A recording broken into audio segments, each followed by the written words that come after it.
The Golden State Valkyries expansion draft shocked fans across the WNBA, with the Fever and the Aces losing fan favorites, and there was even one team that was passed up on the selection process. You guys, there is so much to go over, so let's jump right in.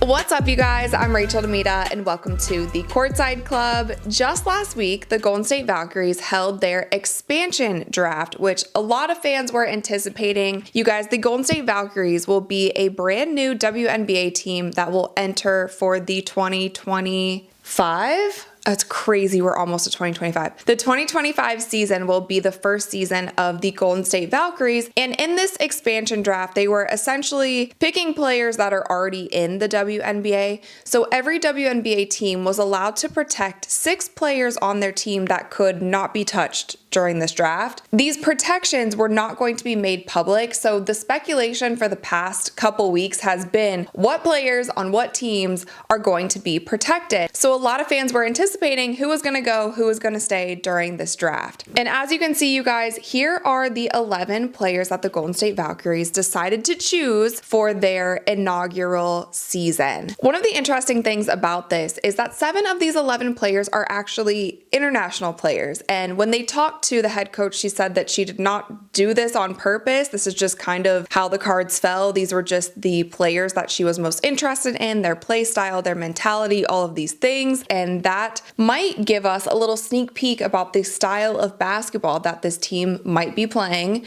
next season. And one of those international players is, of course, Temi Fagbenle. And that was one that I think shocked Fever fans. Most of us were thinking that they were gonna protect Temi. Like, she was gonna be one of those players that they made sure to keep. She was a starter for much of the second half of the season. She played really well with Caitlin. She runs the floor well. She just plays smart basketball. And so I think Fever fans thought that she was gonna stay. Well, she was clearly not protected. Even Rebecca Lobo said, the most shocking thing to me is that Temi Fagbenle was chosen. Not because she won't be a great fit out in Golden State, but I am just really surprised that the Indiana Fever did not choose to protect her. Now, guys, a couple weeks ago, the Fever tweeted out this photo, which they were using to kind of promote Stephanie White, their new coach. In this photo, there's Temi, there's Kelsey, Caitlin Clark, Aaliyah Boston, Lexi Hall, and Nalissa Smith. And obviously, that is 6 players in this drawing, and the Indiana Fever tweeted this out to celebrate Coach Stephanie White, but a lot of fans were picking up like, oh my gosh, they just leaked what 6 players they are protecting. This has to be the 6 players that they are protecting. And it seems like when the Indiana Fever saw that people were tweeting that these were the 6 players,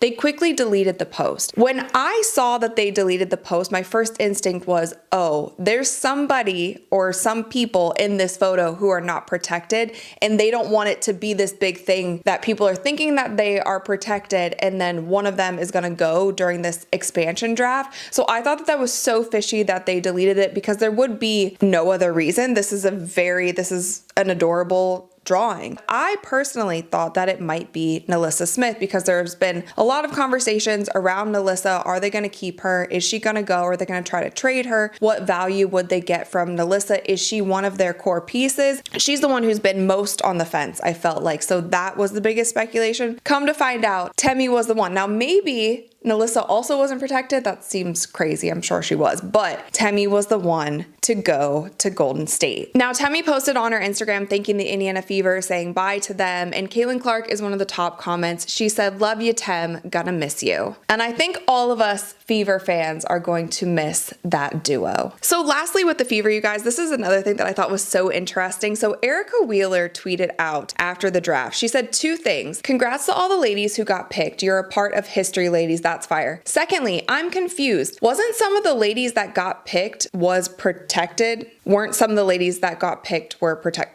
Whatever, you guys get the gist. She said, y'all, it's 10 a.m. in Turkey. I was asleep when this all happened. I am so confused. And I also thought this was, I just kind of lean my head on this one because she said, weren't some of the ladies that got picked, weren't they protected? Does Erica Wheeler know who was protected on the Fever? And if she does know, can she spill the tea? Can she let all of us know? Did the players know who was going to be protected before the draft?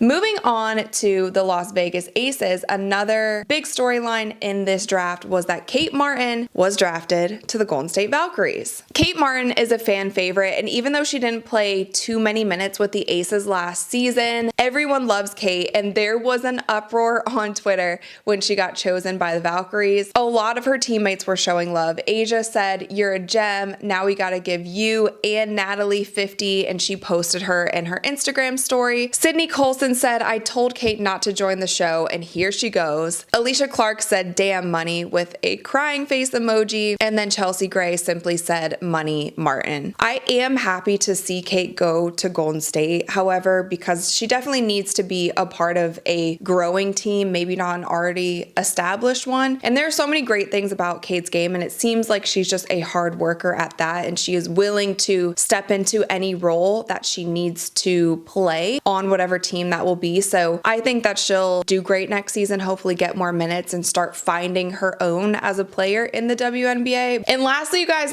I thought one of the funniest moments in this draft was the fact that they didn't make any selections from the Seattle Storm. It literally says the 11th result from the WNBA expansion draft is in. From the Seattle Storm, we've chosen to make no selection.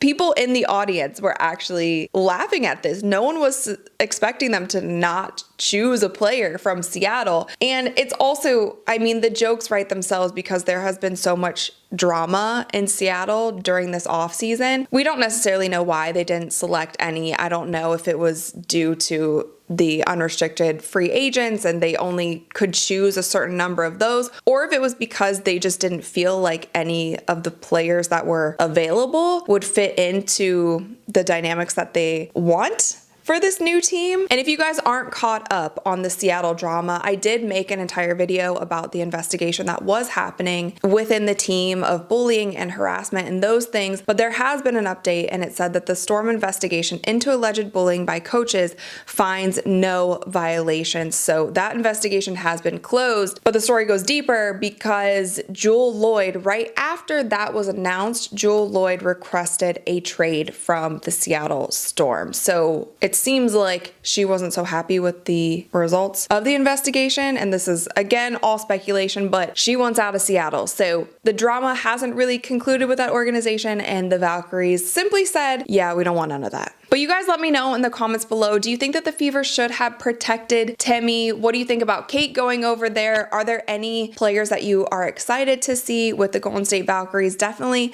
let me know in the comments below. Just a quick update also for you guys. So as you can see, I'm starting to put some holiday / Christmas decor up here. I know it's not great right now. I need to add some more things, but we are getting into the holiday spirit, and we are actually going to be doing the 12 days of Radmas. So I'm going to be uploading 12 videos starting this week and concluding on Christmas Day. I felt like it would be a good little push for the end of the year. And you guys, I'm also going to be donating 50% of the earnings from those videos to animal shelters here in Texas. I'm going to not only just be donating money, but I'm going to go to the shelter's wish list and buy food and cat litter and dog food and treats and toys and all the things that these shelters really need around this time. So I will be doing that with 50% of the earnings that we make on those 12 videos. So if you guys don't even care to watch the video, but you want to help the shelter animals, the cats and dogs, then just watch the video on mute and give it a like and share it with your friend. But that will be starting soon, so I'm really excited about that. I'm also traveling so much this holiday season, so there will also be a couple vlogs here and there. I have a really cool job coming up. It's overseas. I will be taking you guys with me for that. Dre has a game, a EuroLeague game, and so I will be vlogging that as well. So there's going to be all different types of videos. I hope that you guys enjoy the series. That will be starting this week. So make sure that you guys stay tuned for that. And the only way that you'll know when a new video is up is if you subscribe and also click that little bell. Do all of those things. If you guys enjoyed this video, please give it a thumbs up, and I will see you next time. Ooh and ah.